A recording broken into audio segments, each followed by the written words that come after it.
Hey everyone, welcome back. I'm Daniel. Hi Daniel. Hi everyone. It's so good to be back. Last time we were talking about self-love, which was such a meaningful conversation. But today, I want to take the next step. We often hear people saying, I want to grow, I want to improve, but I just don't feel confident. And that's such a common struggle. So today, we're diving into confidence, why it can feel so tricky, and how it really develops. Because here's the thing, confidence is often misunderstood. Absolutely. I think many people believe confidence is about speaking loudly, never feeling fear, or always looking comfortable. But in reality, it's much more subtle. Confidence usually grows quietly, gradually, and it's deeply connected to our past experiences, often from childhood. You know, Mia, a lot of adult insecurities don't appear out of nowhere. They usually start much earlier, during childhood. It's not always a big trauma. Sometimes, it's the small, repeated emotional experiences that shape us. Yes, exactly. Children are like sponges. They observe how adults respond to them, and those repeated reactions become beliefs about themselves. If a child constantly hears, "You're not good enough," they start internalizing that as truth, and it sticks with them into adulthood. So let's go over 7 concrete childhood experiences that can weaken confidence. Number 1, constant criticism. When a child repeatedly hears what they do is wrong, it plants a seed of self-doubt. Over time, they begin believing they are never enough. And number 2, frequent comparison. When kids hear, "Look at what others are doing," it teaches them that their efforts are not enough. It builds a deep sense of insufficiency and the idea that someone else is always better. Number 3 is being interrupted too often. When a child isn't allowed to finish their thoughts or express themselves fully, they start believing their voice doesn't matter. That feeling can quietly follow them into every social interaction later. Number 4, emotional neglect. If a child's emotions are ignored, dismissed, or minimized, they grow up doubting their feelings. They may hide emotions, struggle to ask for help, or feel that their needs aren't important. Number 5, fear of making mistakes. If mistakes are punished or ridiculed too often, the child learns that trying something new is dangerous. Later in life, this can make them hesitant, overcautious, or even afraid to take opportunities. Number 6, lack of encouragement.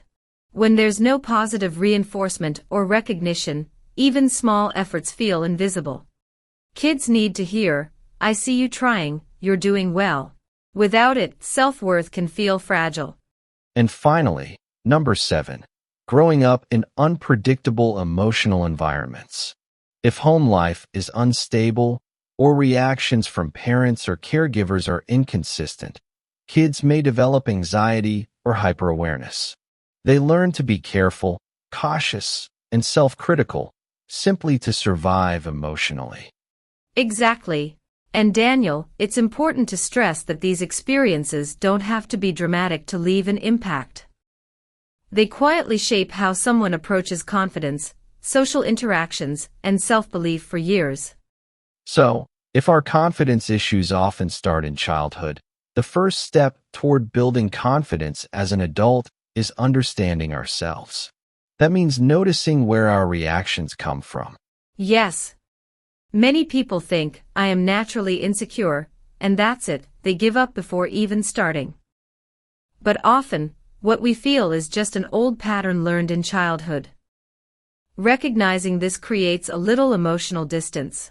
You begin to say, this fear isn't really about today, it's about experiences from long ago. And that shift is powerful. Once you see your fear as something learned, it stops feeling like a fixed part of your identity. You start realizing, I can respond differently, I can practice confidence, and it's not impossible. All right, Mia, let's get practical. What daily habits actually help build confidence? Confidence is mostly about repetition, not motivation.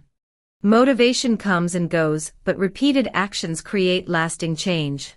So here are 10 habits that really make a difference. Keeping small promises to yourself. When you do what you planned, even tiny things, you build trust in yourself. It's like saying, I am reliable, I follow through, and that's the foundation of confidence. Speaking a little more every day. Start with small interactions, say hello to An, Aber, ask a question in class, make a short comment at work.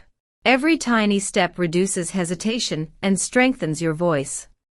Finishing small tasks fully. Even small accomplishments create a sense of inner stability. It's easier to trust yourself when you know you can complete things. Reducing negative self-talk. The words we say to ourselves matter. Replace harsh thoughts with supportive ones. It subtly shifts your mental energy toward confidence. Limiting unnecessary comparison.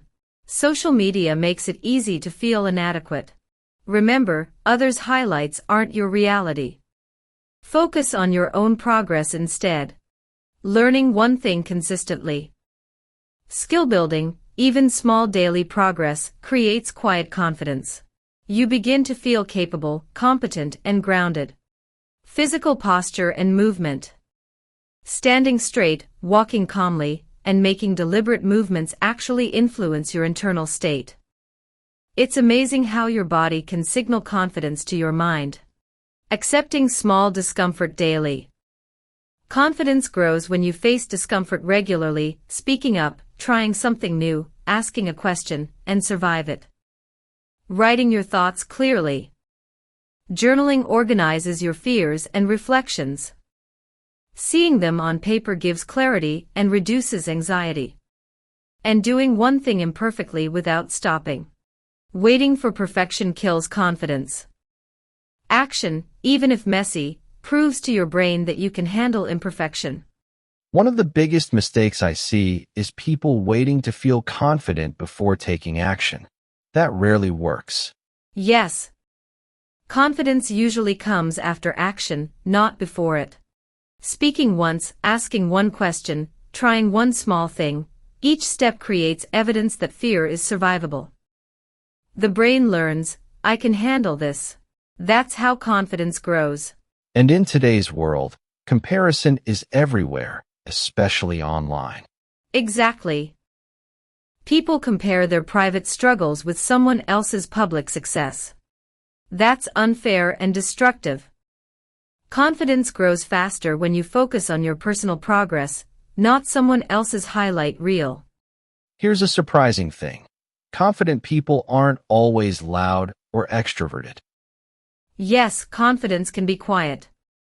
Calm speech, clear boundaries, saying no politely, admitting uncertainty, these are all confident behaviors. You don't need constant approval or to dominate the room to be confident. So, to wrap up, confidence isn't something you suddenly receive. It's built through understanding old patterns, developing daily habits, repeating actions, embracing discomfort, and trusting yourself. And remember, growth can be slow. But slow growth is real growth. Little steps, repeated consistently, lead to lasting confidence. Thank you so much for joining us today. Mia, always a pleasure. Thank you, Daniel.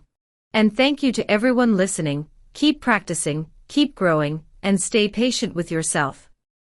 You've got this.